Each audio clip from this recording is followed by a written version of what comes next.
आपको यह तो पता ही होगा कि मनुष्य द्वारा किए गए कर्म इतने शक्तिशाली होते हैं कि वह उसका पीछा कभी नहीं छोड़ते। यहाँ तक कि मनुष्य की सद्गति, दुर्गति, अगला जन्म व अगले जन्म के भी सुख दुख सब मनुष्य के कर्मों पर ही निर्भर करता है। यह भी सत्य है कि आपके हाथों की रेखाएं प्रतिदिन बदलती रहती हैं। यह सब केवल कर्मों का ही खेल है। कर्म आपका पीछा कभी नहीं छोड़ते। कर्मों का फल इस जन्म में या अगले जन्म में किसी न किसी रूप में जरूर मिलता है। इस वीडियो में हम आपको कर्मों की गति को उदाहरण सहित समझाने का प्रयास करेंगे। कृपया वीडियो को पूरा देखें और चैनल को सब्सक्राइब अवश्य करें। विलंब न करते हुए आरंभ करते हैं। मनुष्य द्वारा किया जाने वाला प्रत्येक कर्म क्रिया रूप है। कर्म अपना फल देने के बाद ही समाप्त होते हैं। जब तक कर्म फल नहीं देते तब तक वे समाप्त भी नहीं होते। कर्मों का फल इस जन्म में या अगले जन्म में अवश्य सामने आता है। पूरे विश्व में कैसी भी परिस्थिति आ जाए या अन्य कोई व्यवस्थाएं आए, परंतु न तो एक पिता के सभी बेटे एक जैसे होते हैं, न ही एक गौ की सभी बछियां एक जैसी दूध देने वाली होती हैं, तथा न ही एक गुरु की कक्षा में पढ़ने वाले सभी विद्यार्थी एक जैसे प्रतिभावान होते हैं। व्यक्तियों को एक जैसे धन साधन, सामर्थ्य, सुविधाएं मिलने पर भी उनका एक समान व्यक्तित्व नहीं निखर पाता। एक जैसे मकान में रहकर भी सभी एक जैसा सुख नहीं भोग पाते हैं। एक ही पद पर बैठा हुआ एक आदमी तो सम्मान प्राप्त कर लेता है, लेकिन कोई दूसरा व्यक्ति उसी पद पर बैठकर वह स्थान प्राप्त नहीं कर पाता, क्योंकि बाहर से आप कुछ भी ठीक कर लें। जो व्यवस्था परमात्मा की है, जो कर्मों का संविधान है, वह अपना कार्य अवश्य करेगा। प्रायः माता पिता बच्चों के भाग्य को ऊंचा करने का प्रयास करते हैं। वे सोचते हैं कि हमने इनका भाग्य बना दिया। भाग्य लिखने वाला मनुष्य नहीं विधाता है। जो वह लिखते हैं वह जीवन में जरूर सामने आता है। मनुष्य किसी का भाग्य निर्माण नहीं कर सकता। मनुष्य का स्वभाव है कि वह हमेशा ही दूसरों को दोष देता है, लेकिन जो भी दुख हम भोग रहे हैं वे हमारे ही कर्मों के परिणाम हैं। कुछ कर्म ऐसे भी होते हैं जो आपके खाते में जुड़ जाते हैं। कर्मों में जो अच्छे हैं वे अच्छा फल देंगे और जो बुरे हैं वे बुरा फल देंगे। इसे हम कथा द्वारा और भी सरलता से समझने का प्रयास करेंगे। एक बार एक गांव में भगवान शिव का अति प्राचीन मंदिर था। वहां रोज एक पंडित और एक चोर आते थे। पंडित अत्यंत भक्तिभाव से शिवलिंग पर फल और दूध चढ़ाकर पूजा करता था। वो वहीं बैठकर शिव स्तोत्र का पाठ करता और घंटों श्रद्धा से शिव का ध्यान करता। दूसरी ओर उसी शिव मंदिर में एक चोर भी प्रतिदिन आता था। वह आते ही शिवलिंग पर डंडे मारना शुरू कर देता और अपने भाग्य को कोसता हुआ भगवान को अपशब्द कहता। अपने भाग्य का सारा दोष वह भगवान शिव पर मरता और उन्हें अन्यायी व पक्षपाती ठहराता। एक दिन पंडित और चोर दोनों साथ साथ ही मंदिर में आए और अपने प्रतिदिन की प्रक्रिया दोहराने लगे। कुछ समय बाद दोनों मंदिर से बाहर आए। तभी चोर को द्वार के बाहर आने पर सोने के सिक्कों से भरी एक थैली मिली। उसी समय पंडित के पैर में लोहे की कील से गहरा घाव हो गया। सिक्के मिलने से चोर को अत्यंत प्रसन्नता हुई, परंतु पैर में गहरा घाव होने के कारण पंडित बड़ा दुखी हुआ और रोने लगा। तभी भगवान शिव वहां प्रकट हुए और पंडित से बोले, पंडित जी, आज के दिन आपके भाग्य में एक बहुत बड़ी घटना आपके साथ घटित होने वाली थी, किंतु मेरी पूजा करके अपने सत्कर्म से उस घटना को आपने केवल एक गहरे घाव में बदल दिया। और अगर इस चोर के बारे में बात करें तो आज के दिन इसे राजा बनकर राज सिंहासन पर बैठना था, किंतु इसके कर्मों ने इसे केवल स्वर्ण मुद्रा का ही अधिकारी बनाया। यह सब इस चोर के दुष्कर्म और आपके सत्कर्मों से ही संभव हो पाया। वस्तुतः अपना भाग्य निर्माता मनुष्य स्वयं ही होता है। यदि वह अच्छे कर्म करेगा तो सुपरिणाम के रूप में अच्छा भाग्य पाएगा, और अगर वह दुष्कर्म करेगा तो फलस्वरूप वह दुर्भाग्य का पात्र बनेगा। क्रिया की प्रतिक्रिया तो जरूर होती है, पर उस प्रतिक्रिया से बचने की विधि भी सीखनी चाहिए। जैसे डॉक्टर ने दवा दी और अगर दवाई का कोई प्रभाव नहीं हुआ तो कहा जाएगा कि डॉक्टर की दवाई बेकार है। ऐसे ही किसी व्यक्ति ने आपको गाली दी और उससे कोई फर्क नहीं पड़ा, हंसकर आगे चल गए तो उसकी गाली बेकार हो गई। ऐसी शक्ति अपने अंदर अवश्य पैदा करनी चाहिए जिससे कोई आपको चिढ़ाना चाहे जोश दिलाकर गिराना चाहे, निंदा करके क्रोध दिलाना चाहे, द्वेष करके मार्ग से भटकाना चाहे, मुकदमेबाजी में डालना चाहे या संसार में फंसाना चाहे, परंतु आप इन सब से पूरी तरह अप्रभावित रहें। एक बार की बात है, एक ब्राह्मण के घर में एक बैल और एक कुत्ता रहते थे। दोनों ही अपनी अपनी जिम्मेदारियों को पूरी निष्ठा से निभाते थे। उनके कार्यों से ब्राह्मण को कभी कोई शिकायत नहीं होती थी। एक दिन ब्राह्मण अपने घर पर अपने पिता का श्राद्ध कर रहा था। श्राद्ध के लिए खीर बनाई जा रही थी, लेकिन उसमें एक सर्प ने विष उगल दिया और यह सब उस कुत्ते ने देख लिया। यह देखकर उस कुत्ते ने सोचा कि अगर लोग इस खीर को खा लेंगे तो उनकी जान को खतरा हो सकता है। उसने लोगों को बचाने के लिए खीर में अपना मुंह डाल दिया ताकि लोग इसे खराब समझकर न खाएं।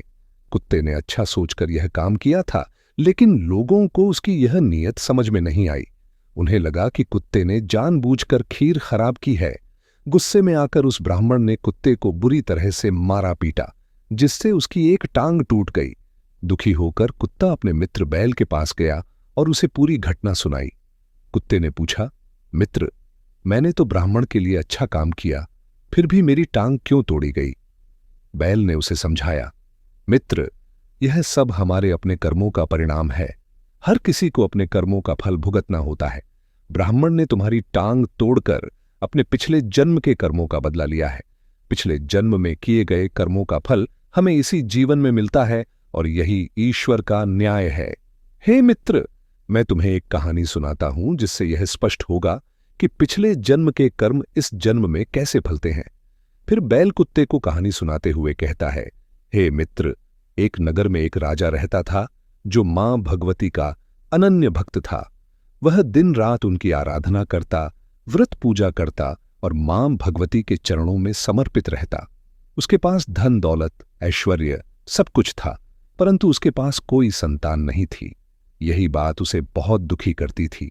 एक रात उसकी भक्ति से प्रसन्न होकर मां भगवती उसके सपने में प्रकट हुई और उसे 2 बेटियों का आशीर्वाद दिया। कुछ समय बाद राजा के घर एक बेटी का जन्म हुआ। इस खुशी में राजा ने पूरे नगर में भोज का आयोजन किया और अपनी बेटी की कुंडली बनवाने के लिए ज्योतिषियों को बुलाता है। सभी ज्योतिषियों ने बताया कि यह कन्या अद्वितीय है, यह साक्षात देवी है। ज्योतिषियों ने राजा की बेटी का नाम तारा रखा और कहा कि ये जहां भी वह जाएगी खुशियां लेकर आएगी। कुछ समय बाद एक मंगलवार को राजा के घर दूसरी बेटी का जन्म हुआ। राजा ने उसी उत्साह से ज्योतिषियों को बुलाया, परंतु इस बार ज्योतिषी थोड़े चिंतित हो गए।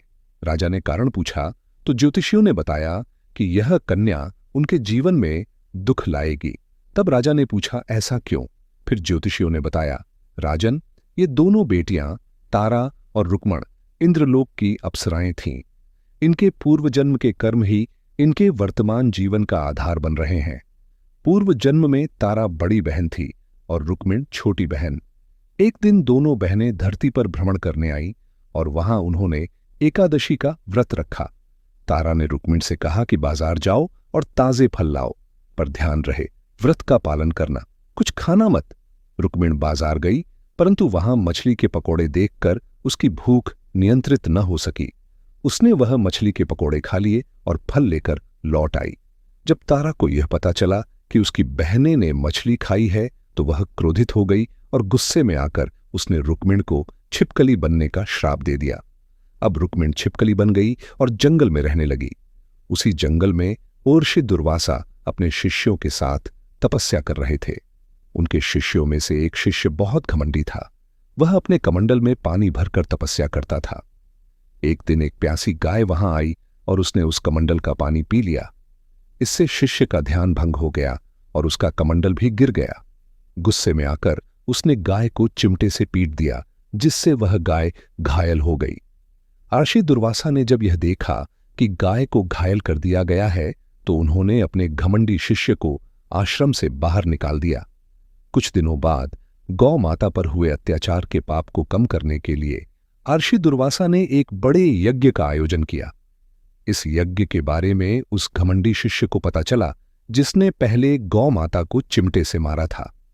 अपने अहंकार में डूबे हुए उसने इस यज्ञ को विफल करने का षड्यंत्र रचने की सोची। वह घमंडी शिष्य पक्षी का रूप धारण करके यज्ञ स्थल पर जा पहुंचा। उसने यज्ञ में बनाए जा रहे भोजन में मरा हुआ सांप डाल दिया ताकि भोजन दूषित हो जाए और यज्ञ में उपस्थित लोग बीमार पड़ जाएं। उसकी योजना यह थी कि इस घटना से यज्ञ विफल हो और आशिका मान घटे।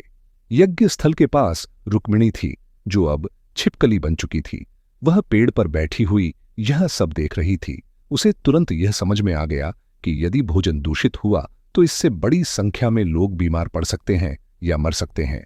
छिपकली यानी रुक्मिणी ने लोगों की जान बचाने के लिए जानबूझकर उस भोजन में छलांग लगाई और उसे खराब कर दिया। जब लोगों ने देखा कि भोजन में छिपकली गिर गई है तो वे बहुत गुस्सा हुए। उन्होंने छिपकली को कोसना शुरू कर दिया, लेकिन जैसे ही भोजन की जांच की गई उसमें से मरा हुआ सांप निकला। तब सबको समझ में आया कि छिपकली ने भोजन में जानबूझकर कूदकर उनकी जान बचाई थी। इस घटना के बाद यज्ञ में उपस्थित सभी महत्वपूर्ण लोगों ने छिपकली की बहादुरी को समझा और उसकी आत्मा की मुक्ति के लिए प्रार्थना की। पंडितों ने बताया कि छिपकली के अच्छे कर्मों के कारण वह अगले जन्म में एक राजा के घर बेटी के रूप में पैदा हुई। तारा ने दूसरा जन्म तारामती के रूप में लिया और उसने अयोध्या के राजा हरिश्चंद्र से विवाह किया। लेकिन रुक्मिणी का जीवन फिर भी आसान नहीं था। उसकी कुंडली देखकर पंडितों ने राजा से कहा कि यह कन्या अपशकुनी है और इसके कारण राज्य में संकट आ सकता है। उन्होंने राजा को सुझाव दिया कि वह एक कन्या को मार दे।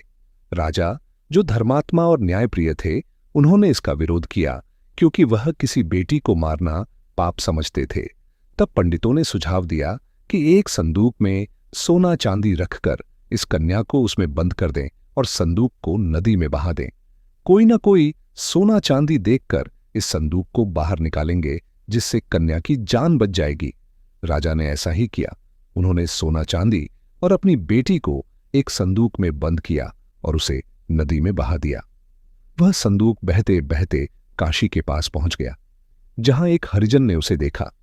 वह संदूक को बाहर ले आया और जब उसने उसे खोला तो उसमें एक सुंदर कन्या को देखकर वह चकित रह गया। उस हरिजन के अपने बच्चे नहीं थे, इसलिए उसने उस कन्या को अपनी बेटी के रूप में अपनाया। उसने और उसकी पत्नी ने उस बच्ची को बड़े ही लाड़ प्यार से पाला पोसा। उन्होंने उस लड़की का नाम रुक्को रखा। बड़े होने पर रुक्को की शादी हो गई। उसकी सास राजा हरिश्चंद्र के महल में साफ सफाई का काम करती थी। एक दिन रुक्को की सास बीमार पड़ गई, इसलिए उसे अपनी सास की जगह राजा हरिश्चंद्र के महल में काम पर जाना पड़ा। रुक्को को यह पता नहीं था कि वह जिस महल में काम कर रही है वहां की रानी तारामती उसकी पूर्व जन्म की बहन है। जब रानी तारामती ने रुक्को को देखा तो वह चौंक गई। उन्होंने उसे पूर्व जन्म के पुण्य कर्म से पहचान लिया। रानी ने रुक्को से कहा कि तुम मेरी बहन हो। तुम्हें पिछले जन्म में एकादशी व्रत के दिन मछली खाने के कारण छिपकली बनने का श्राप मिला था। अब तुमने मनुष्य जन्म प्राप्त कर लिया है। फिर रानी तारामती ने रुक्को को सलाह दी कि अब तुम्हें मां वैष्णो देवी की पूजा करनी चाहिए। उनकी भक्ति से तुम्हारी सारी इच्छाएं पूरी हो जाएंगी। रुक्को ने मां वैष्णो देवी से एक बेटे के लिए प्रार्थना की और कहा, यदि मेरी मनोकामना पूरी हुई तो मैं अपने घर में मां वैष्णो देवी का जागरण और पूजन कराऊंगी। मां वैष्णो देवी ने उसकी प्रार्थना सुनी और कुछ समय बाद रुक्को को एक सुंदर पुत्र की प्राप्ति हुई। लेकिन बेटे के जन्म के बाद खुशी और व्यस्तताओं में रुक्को मां वैष्णो देवी की पूजा और जागरण करना भूल गई। कुछ साल बाद रुक्को का बेटा गंभीर रूप से बीमार पड़ गया। उसे चेचक हो गया। रुक्को बहुत परेशान होकर अपनी बहन तारामती के पास गई और उसे अपनी समस्या बताई। तारामती ने उससे पूछा, क्या तुमने मां वैष्णो देवी की पूजा और जागरण का वचन पूरा किया? यह सुनकर रुक्को को याद आया कि उसने मां वैष्णो देवी के जागरण का वचन दिया था, लेकिन उसे पूरा नहीं किया। रुक्को तुरंत मां वैष्णो देवी के मंदिर गई और पुजारियों से कहा, कृपया आप मंगलवार को मेरे घर आकर जागरण करिए। पुजारियों ने कहा, वह 5 रुपये लेकर मंदिर में ही जागरण करवा देंगे। तब रुक्को ने पुजारियों से कहा कि वे उसके घर आकर जागरण करें। तब पुजारियों ने कहा, हम केवल तभी तुम्हारे घर जागरण करने आएंगे जब रानी तारामती भी उसमें शामिल होंगी। रुक्को ने अपनी बहन तारामती को निमंत्रण दिया और उसे सारी बात बताई। रानी ने जागरण में शामिल होने का वादा किया। जब रुक्को पंडितों से बातें कर रही होती है, तब एक नाई उनकी बातचीत सुन लेता है और राजा हरिश्चंद्र को खबर दे देता है। राजा ने सोचा कि वह नीची जाति के घर जागरण में नहीं जाएंगे, यह हमारे कुल और परंपरा के खिलाफ है। इसलिए उन्होंने अपने हाथ की एक उंगली काट ली ताकि नींद न आए और रानी जागरण में न जा सके। जागरण के समय रानी तारामती मां वैष्णो देवी से प्रार्थना करती है कि हे मां, राजा को नींद आ जाए ताकि मैं जागरण में जा सकूं। उसकी प्रार्थना से राजा को नींद आ जाती है। रानी तारामती ने रस्सी बांधकर महल से उतरकर रुक्को के घर जाकर मां वैष्णो देवी जागरण में शामिल होने का निर्णय लिया। रुक्को के घर जाते वक्त रास्ते में रानी तारामती का रेशमी रुमाल और एक कंगन गिर जाता है। जब राजा की नींद खुली और उन्होंने रानी को महल में नहीं पाया, तो वह गुस्से में उनकी खोज में निकल पड़े। रास्ते में राजा को रानी का रेशमी रुमाल और कंगन मिला। वह रुक्को के घर पर पहुंचे और चुपचाप जागरण स्थल पर बैठ गए। जागरण समाप्त होने के बाद सभी को प्रसाद बांटा गया। रानी तारामती ने अपने हिस्से का थोड़ा सा प्रसाद राजा के लिए बचा लिया और कहा, जब तक मैं प्रसाद नहीं खाऊंगी, कोई भी प्रसाद नहीं खाएगा। फिर रानी अपने हिस्से का प्रसाद सबके सामने खाती है। फिर जागरण होने के बाद रानी तारामती अपने महल के लिए लौट जाती है। महल लौटते वक्त राजा ने रानी को देखा तो उन्होंने रानी को रोककर उससे पूछा कि उसने नीची जाति के घर का प्रसाद खाकर खुद को अपवित्र कर लिया है और मेरे लिए भी प्रसाद रखा है, जिससे मुझे भी अपवित्र कर रही हो। फिर जब राजा ने रानी के झोले में देखा तो उसमें प्रसाद की जगह फूल, चावल और सुपारी थी। इस चमत्कार को देखकर राजा हैरान रह गए और रानी को लेकर महल पहुंचे। रानी ने बिना माचिस के मां वैष्णो देवी के समक्ष दीपक जलाकर राजा को और चकित कर दिया। रानी ने राजा से कहा कि माता के दर्शन के लिए बहुत बड़ा त्याग करना पड़ता है, इसलिए आपको अपने बेटे की बलि देनी होगी। राजा हरिश्चंद्र ने अपने पुत्र की बलि देने का साहस दिखाया। राजा और रानी की भक्ति और त्याग से प्रसन्न होकर मां भगवती दुर्गा शेर पर सवार होकर प्रकट हुई। उन्होंने राजा के पुत्र को पुनः जीवन दान दिया। राजा हरिश्चंद्र ने मां दुर्गा की पूजा की और अपनी गलतियों की माफी मांगी। मां दुर्गा ने राजा हरिश्चंद्र को खुश रहने का आशीर्वाद दिया और अंतर्ध्यान हो गई। राजा हरिश्चंद्र, रानी तारामती और रुक्मणी भी देवलोक चले गए। दोस्तों, इस कहानी से हमें यह महत्वपूर्ण सीख मिलती है कि हमारे अच्छे और बुरे कर्मों का परिणाम हमें अपने जीवन में अवश्य भोगना पड़ता है। यह परिणाम कभी तुरंत सामने आ सकता है तो कभी भविष्य में, लेकिन कर्मों का फल हमें हर हाल में भुगतना ही पड़ता है। इसलिए यह हमारी जिम्मेदारी है कि हम अपने हर कदम और हर कार्य को सोच समझ कर करें, क्योंकि हमारे कर्म ही हमारे भविष्य को आकार देते हैं। कर्म का सिद्धांत अत्यंत कठोर है। जहां अच्छे कर्म व्यक्ति के जीवन को प्रगति की दिशा में ले जाते हैं, वहीं बुरे कर्म उसे पतन की ओर ले जाते हैं। धर्म ग्रंथों के अनुसार मनुष्य को किए हुए शुभ या अशुभ कर्मों का फल अवश्य भोगना पड़ता है। गोस्वामी तुलसीदास ने भी रामचरितमानस के माध्यम से यह बताने का प्रयास किया है कि जो जैसा कर्म करता है उसे वैसा ही फल भुगतना पड़ता है। इसलिए यह नितांत आवश्यक है कि हम अपने कर्मों का लेखा जोखा करें। हमारा अगला जन्म किस प्राणी के रूप में होगा, यह सब कुछ हमारे कर्मों पर ही निर्भर करता है। अनेक जन्मों में किए हुए कर्म हमारे अंतकरण में संग्रहित रहते हैं। वे संचित कर्म कहलाते हैं और उनसे ही प्रारब्ध बनता है। इसलिए भगवान श्री कृष्ण ने गीता में कर्म को प्रधानता देते हुए यहां तक स्पष्ट किया है कि व्यक्ति की यात्रा जहां से छूटती है, अगले जन्म में वह वहीं से प्रारंभ होती है। जो प्रकृति के नियमों का पालन करता है वह परमात्मा के करीब है, लेकिन ध्यान रहे, यदि परमात्मा भी मनुष्य के रूप में अवतरित होता है तो वह उन सारे नियमों का पालन करता है जो सामान्य मनुष्यों के लिए है। लौकिक और पारमार्थिक कर्मों के द्वारा उस परमात्मा का पूजन तो करना चाहिए, पर उन किए हुए कर्मों और संसाधनों के प्रति अपनी आसक्ति न बढ़ाएं। मात्र यह माने कि मेरे पास जो कुछ है उस परमात्मा का दिया हुआ है, हम निमित्त मात्र हैं, तो बात बनते देर नहीं लगती है। कर्म को पूजा मानते हुए व्यक्ति जब राग द्वेष को मिटा देता है तब उसके स्वभाव की शुद्धि होती है। उसके लिए समूची वसुधा एक परिवार दिखती है। उसका हर कर्म समाज के हित के लिए होता है। साधारण तौर पर हम कह सकते हैं कि कर्म किए बगैर व्यक्ति किसी भी क्षण नहीं रह सकता है। कर्म हमारे अधीन है, उसका फल नहीं। महापुरुष और ज्ञानी जन हमेशा से कहते रहे हैं कि अच्छे कर्मों को करने और बुरे कर्मों का परित्याग करने में ही हमारी भलाई है।